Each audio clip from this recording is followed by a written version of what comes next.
Hello everyone, it's me Sarah. Welcome to my channel, A Curious Cuttlefish, and today's podcast, episode 16.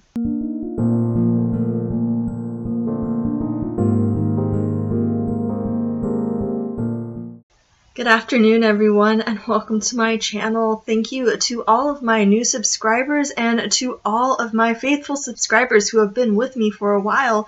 I was so pleasantly surprised to find that I am at 900 subscribers now, which is crazy. So excited about that. And so I believe I'll be doing a giveaway sometime this week. Be on the lookout for that. I am gathering some yarn and things to put in there, so I hope you guys enjoy that. And yes. This month has been so much fun for me, being able to share with you guys how I do my yarn dyeing, having lots of yarn adventures with you. I hope you are enjoying my series for the month of August. I am looking forward to next month as well, where I will be focusing primarily on tutorials so that I can learn and teach myself better how to make those for you guys. So thank you for all of your feedback and input on the tutorials that I have put up. I will be using that for next month when I do more tutorials. Alrighty, so typically in my podcast I show you guys my finished objects and my whips. I do not have that many finished objects because I have been mainly dyeing yarn. But I will show you, I have one finished object for this week, and it is this right here. This is my first knit shawlette. I need to actually block this. It's fresh off my needles as of yesterday. So I need to block this so that it stays in the right shape. Very happy with how it turned out. This is a Malabrigo yarn. I forget what colorway. Might be Archangel or something like that. But this was knit using simple lacy shawl pattern from Marley Bird. I will have the link in the description box beneath. It was a easy knit. I did alter the ending a bit, and I did, I don't know, 5 to 7 rows of just knitting across, so I get that same texture on the bottom as started up here in the middle. You can see that. So the starting was knitting every row, and then you work into stockinette stitch with some simple lace. And I wanted to end with that same knit every row so that you have that texture at the bottom. So that's the only change I had to that pattern. But I really like it. I'm very pleased with how it turned out. I'm loving these colors. So that is my finished project. Knitting takes me a while, but I love the finished objects. So that's my one. Oh, no, actually, I have another finished object, but I don't know if I showed you guys this. I can't recall. This wasn't made this week. This was made a while ago. This right here is a yarn cake holder designed by Nicole from Addicted to Yarn. I'll have a link to her channel in the description box beneath. But it's such a fast and easy crochet project, and once you make it, you can cinch it up here at the top and tie it so that you don't have to worry about your yarn getting tangled if it's caked up and you want to work with it. So I've been using this quite a bit for projects that I am working on, and I really enjoy it. She recommends using cotton. I did mine out of acrylic because that was the yarn scrap that I had nearby when I was reading the pattern, so I just grabbed what was next to me. But it was a great pattern, worked up very quickly. I will probably be making a few more of these just because they work so well, and then I can keep them with each project that I have that's using a cake of yarn.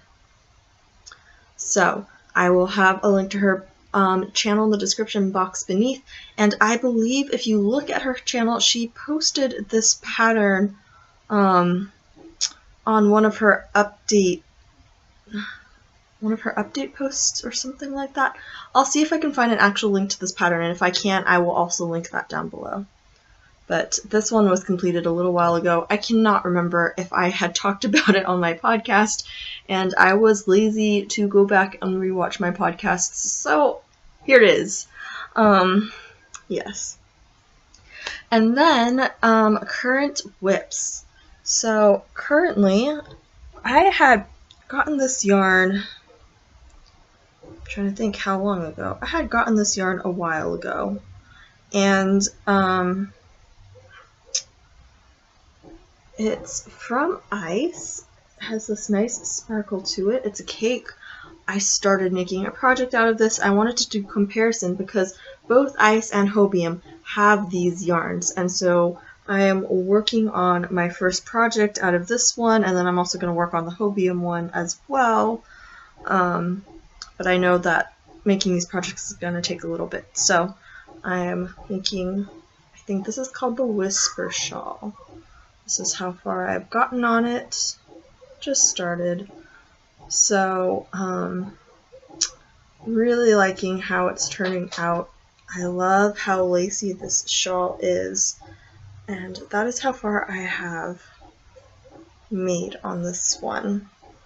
But I will be doing the same pattern out of the other yarn from Hobium, so that I can tell you exactly what I think about the similarities and differences in these yarns.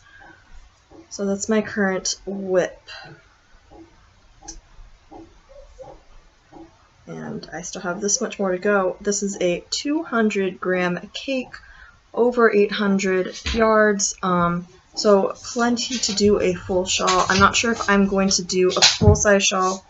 If you all know me, I love shawlette size, so I'm debating if I'll do shawlette so that I'll then have enough to knit a hat to go with it. That might be the case. Not 100% sure yet, but really enjoying the yarn so far. So, I forget what this is called. This is an Ice Yarns. I want to say it's like Cakes Wool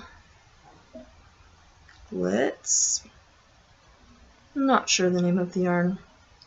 I will put it above, because by then I'll be able to find the ball band and let you know what this is. So, there's that. My other whip is just a mindless project that I wanted to have. So I am doing a baby blanket that will just be a giant granny square. So we can see that it's already starting to slowly shift color. This is one of the mandala. It's a mill ends ball, so I'm just going to go until this runs out and see how it looks. Depending on the size, I might add on another mandala cake.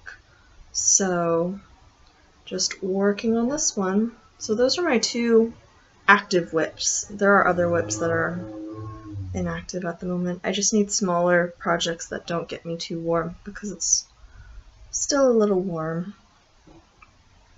When it cools down a bit, I'm excited to start afghans and stuff like that. So that is really all that I've been working on, other than all the yarn dyeing that you guys have been seeing throughout the week. So this week I am going to be dyeing various types of fibers, and I think the colors that I will be using are greens and blues and yellows. So that is the plan. I will be showing you the difference of cotton versus superwash merino, a silk merino blend, an alpaca blend, and a mohair. Just so that you see, even if I'm using the same dye on all 5 of these skeins of yarn, that the absorption rates are different because of the different fiber contents. So that will be this week of yarn dyeing adventures. Let me know in the comments below if there are any types of yarn dyeing that you would like to see, and I will see what I can do about adding that in for the last week of August. Still playing with ideas of what to do for next week, since I already have this week figured out. So let me know. I would love to create some videos for you guys, and next month for tutorials, it won't just be for crochet projects. I think I'm going to do a knit project, and I was also requested by one of you lovely subscribers how to make stitch markers, so I believe I'll do a tutorial on how I do stitch markers as well. So be looking forward to those. Thank you so much to each and every one of you who watches my videos. I am trying to catch up on replying to all the comments. I so enjoy reading them, and I do my best to reply to every one of you guys. I really, really do appreciate you. So I hope you guys are having a wonderful Monday. Hope you have a wonderful rest of your week, and I shall see you all soon. Bye.